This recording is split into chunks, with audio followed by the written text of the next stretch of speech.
Hello everyone and welcome back to another video of CUET with Skylights Economics Important MCQs Practice Series। बात करेंगे another important 10 questions की जो आपको help करेंगे आपके CUET 2025 और बोर्ड एग्जाम्स दोनों में। चलिए डिस्कस करते हैं आज का पहला क्वेश्चन एंड वो question is which deficit represents excess of total revenue expenditure of the government over its total revenue receipts। यहां बात हो रही है डेफिसिट की, मींस बजट डेफिसिट की। अब बजट के टू मेन कंपोनेंट्स होते हैं, one is budget receipts and other is budget expenditures. जब बजट रिसीट्स बजट एक्सपेंडिचर्स के बराबर हों तो इसे हम बोलते हैं बैलेंस्ड बजट, पर जब बजट रिसीट्स बजट एक्सपेंडिचर्स के बराबर ना हो तो इसे हम बोलते हैं अनबैलेंस्ड बजट। और जब ये बराबर नहीं होंगी तो यहां से दो चीजें हो सकती हैं, या तो बजट रसीट्स ग्रेटर होंगी बजट एक्सपेंडिचर से, या बजट रसीट्स लेसर होंगी बजट एक्सपेंडिचर से। जब ये ग्रेटर होंगे तब होता है बजट सरप्लस, जब ये लेस होंगे तो होता है बजट डेफिसिट। बजट डेफिसिट आगे तीन तरीके के हो सकते हैं, revenue deficit, fiscal deficit, primary deficit. अब सबसे इंपॉर्टेंट है रेवेन्यू डेफिसिट जो हमें इस क्वेश्चन में देखना है। रेवेन्यू डेफिसिट मींस हमने सिर्फ बजट का रेवेन्यू वाला साइड देखना है, कैपिटल साइड नहीं देखना। यानी कि अब इतना तो हमें पता है कि डेफिसिट यानी कि रिसीट्स कम होंगे, एक्सपेंडिचर्स ज्यादा।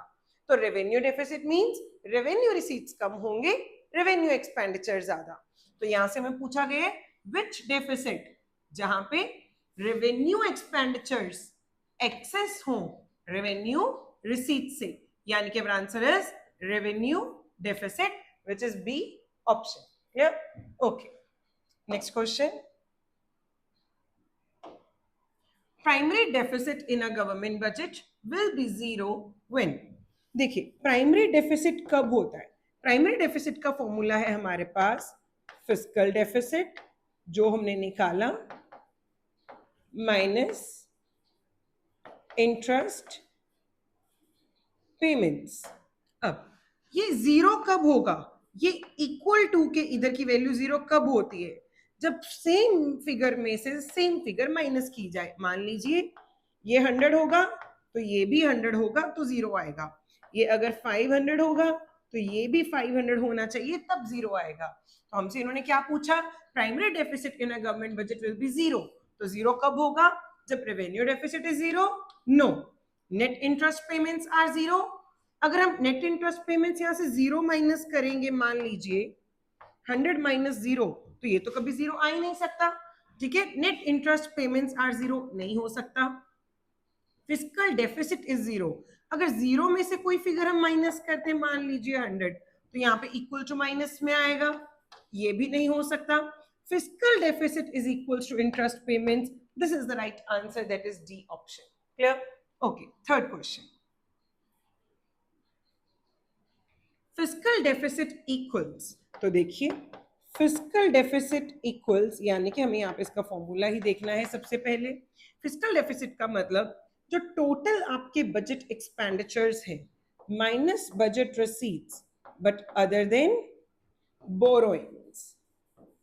बोरोइंग्स यहाँ पे नहीं होंगी, यानी कि जो बजट एक्सपेंडिचर है that is revenue expenditure plus capital expenditure minus revenue receipts plus capital receipts. अब कैपिटल रिसीट्स में बोरोइंग्स भी तो होती हैं, वो यहाँ पे नहीं काउंट करनी।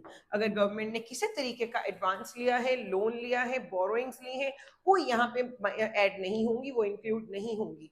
तो एक बार हम ऑप्शंस देखते हैं। Fiscal deficit equals primary deficit minus, इन्होंने यहाँ पे जो हमको ऑप्शन दिए वो प्राइमरी डेफिसिट से रिलेटेड दिए, तो हम यहाँ से भी देख लेते हैं एक बार। ये तो चलो इसका फॉर्मूला हुआ, एक बार प्राइमरी डेफिसिट से भी देखते हैं।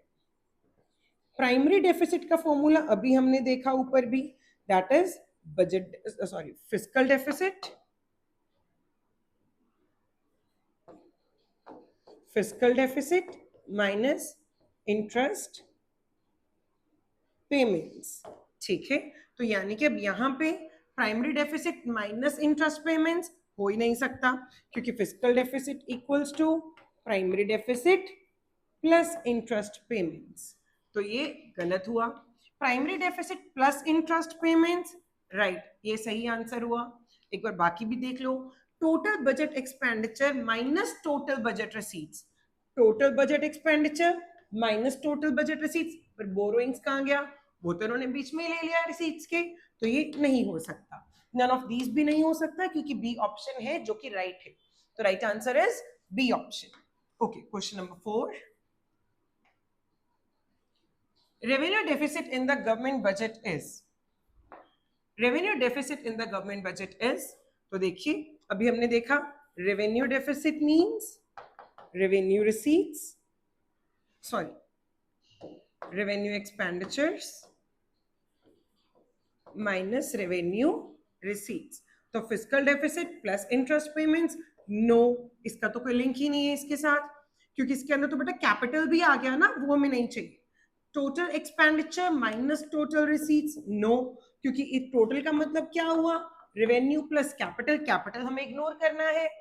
टोटल रिसीट्स माइनस टोटल, नहीं, क्योंकि यहां भी क्या हो गया? पहली चीज, रिसीट्स में से एक्सपेंडिचर्स माइनस कर रहे हैं तो वो डेफिसिट नहीं होता, फिर टोटल है तो कैपिटल बीच में होगा, वो भी नहीं है। Revenue expenditure minus revenue receipts, yes, this is the right answer, D option is right. Okay, next question, primary deficit is borrowing requirements of government for making, primary deficit is borrowing requirements, primary deficit का मतलब ये borrowing की requirements है government के लिए, जो वो borrow करती है for making, क्या करने के लिए? interest payments करने के लिए, other than interest payments के लिए, all types of payments के लिए, some specific payments के लिए। तो देखिए इंटरेस्ट पेमेंट्स नहीं हो सकता क्योंकि वो तुम पहले ही माइनस कर देते, अगर ये इंटरेस्ट पेमेंट्स के लिए होता तो हम उसको काउंट करते कि ये जो डेफिसिट है, ये जो देखो डेफिसिट का मतलब क्या है कि रिसीट्स कम है और एक्सपेंडिचर्स ज्यादा, तो आप एक्सपेंडिचर में से रिसीट्स माइनस करते हो ना कि ये वाला एक्सपेंडिचर हमें करना है वो एक्स्ट्रा हो रहा है, पर इंटरेस्ट पेमेंट्स ही माइनस कर देते तो इंटरेस्ट पेमेंट्स हम मीट नहीं करते। Okay, other than interest payments, yes, interest payments को छोड़ के बाकी के खर्चे करने के लिए प्राइमरी डेफिसिट होता है। क्लियर? तो मतलब प्राइमरी डेफिसिट के लिए बोरोइंग रिक्वायरमेंट्स की जाती है, तो प्राइमरी डेफिसिट एक ऐसी बोरोइंग रिक्वायरमेंट्स है जो गवर्नमेंट को चाहिए for making payments other than interest payments. Clear? Okay, sixth question, identify the correct formula to calculate fiscal deficit, तो एक बार देख लेते हैं इसको भी। Total expenditure minus total receipts other than borrowings, total expenditure means budget expenditure minus budget receipts, इसको budget receipts बोलेंगे, other than borrowings, this is right answer. ये हमने यहां भी सीखा था अभी, यहां पे है ना, देखिए physical deficit equals to budget expenditure minus budget receipts other than borrowings, यही चीज हमने यहां पे अप्लाई की इधर। ठीक है, अब revenue expenditure minus revenue receipts, no, वो तो रेवेन्यू डेफिसिट होता है तो ये गलत है। कैपिटल एक्सपेंडिचर माइनस, ऐसा कुछ है ही नहीं। रेवेन्यू एक्सपेंडिचर प्लस कैपिटल, नहीं, ये भी नहीं होगा क्योंकि यहाँ पे रेवेन्यू एक्सपेंडिचर ट्रीट नहीं हो रहा कहीं पे भी, है ना। तो ये जो तरीका है बेटा, ये तो टोटल एक्सपेंडिचर्स माइनस सिर्फ रेवेन्यू रिसीट्स करके नहीं आएगा, हमें टोटल रिसीट्स चाहिए होती है अदर देन बोरोइंग्स, तो right answer is only A option. Seventh question, identify which of the following statements is true. ठीक है, तो fiscal deficit is difference between, fiscal deficit is difference between planned revenue expenditure and planned revenue receipts. No, fiscal deficit में सिर्फ revenue नहीं होता है ना, capital भी होता है, तो ये नहीं होगा, रॉन्ग है ये statement. Fiscal deficit is difference between total planned expenditure and total planned receipts. तो देखें कि जो फिस्कल डेफिसिट है वो टोटल एक्सपेंडिचर और टोटल रिसीट्स का डिफरेंस है, बोरोइंग्स कहाँ गई, वो तो ट्रीट ही नहीं हुई, ये भी गलत हो गया। Primary deficit is the difference between planned receipts and interest payments. No, ये भी नहीं हो सकता। Fiscal deficit is a sum of primary deficit, देख लेते हैं। Primary deficit का formula है fiscal deficit minus interest payments. तो fiscal deficit means primary deficit plus interest payments. तो physical deficit is a sum of primary deficit and interest payments, right, this is the right answer, that is D option. देखिए अगर आप ऐसे ही और questions की practice करना चाहते हैं मेरे साथ, तो स्क्रीन पे दिए गए हुए इस क्यूआर कोड को स्कैन कीजिए एंड प्रैक्टिस कीजिए और बहुत सारे मल्टीपल चॉइस क्वेश्चंस, और तैयारी कीजिए अपने सीयूईटी एग्जाम 2025 की। ठीक है, इसके अलावा चलिए स्टार्ट करते हैं हमारा 8th question.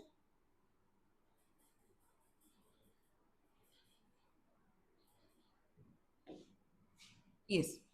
If estimated government receipts are more than estimated government expenditure, it is said to be a।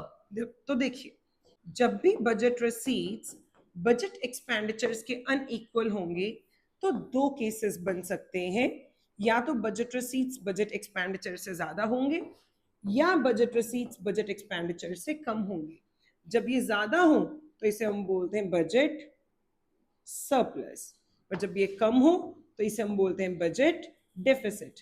तो आपको हमेशा रिसीट्स को ही देखना चाहिए कि रिसीट्स अगर प्लस में पड़ी हैं पेमेंट्स करने के लिए तो दैट इज सरप्लस, अगर रिसीट्स की डेफिशिएंसी हो रही है पेमेंट्स करने के लिए तो दैट इज डेफिसिट। तो देखें, estimated government receipts are more than expenditures, receipts are more than expenditures, क्या बोलते हैं बजट सरप्लस। तो पहला ही ऑप्शन है, this is right answer. Deficit नहीं होगा क्योंकि यहाँ पे बजट रिसीट्स कम होते हैं बजट एक्सपेंडिचर से।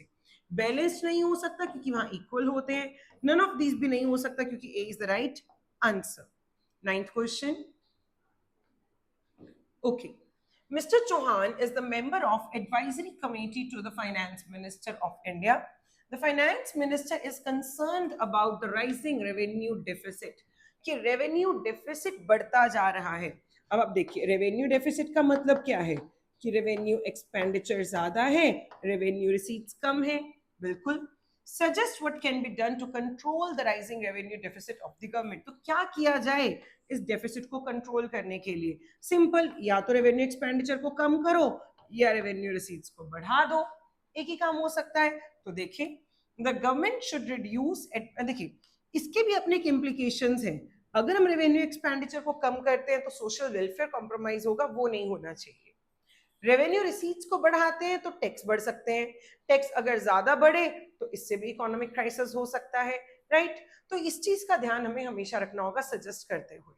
तो देखिए, the government should reduce administration expenses, हो सकता है क्योंकि जो एडमिनिस्ट्रेशन एक्सपेंसेस होते हैं ये वो एक्सपेंडिचर हैं जिनसे ना तो कोई एसेट क्रिएट होती है ना ही कोई लायबिलिटी रिड्यूस होती है। ठीक है, तो यानी कि ये हुआ एक तरीके का रेवेन्यू एक्सपेंडिचर, इसे हम कम कर सकते हैं। ठीक है, एक बार और भी देख लो, the government should increase the burden of subsidy. तो अगर सब्सिडी का बर्डन इंक्रीज कर दिया तो इससे तो खर्चा और ज्यादा बढ़ जाएगा, तो ये तो गलत ही हो गया। The government can decrease the tax rates, अगर टैक्स रेट्स को डिक्रीज किया तो रेवेन्यू रिसीट्स भी तो डिक्रीज हो जाएंगी, तो रेवेन्यू रिसीट्स जब आप डिक्रीज हो जाएंगे तो वो तो डेफिसिट और बढ़ जाएगा, तो ये भी गलत है। नन ऑफ दीज हो नहीं सकता because A is the right answer. Clear? Okay, the last question is interest payments are subtracted from which deficit to arrive at primary deficit। तो ये हमें पता ही है कि primary deficit is equals to fiscal deficit minus interest payments.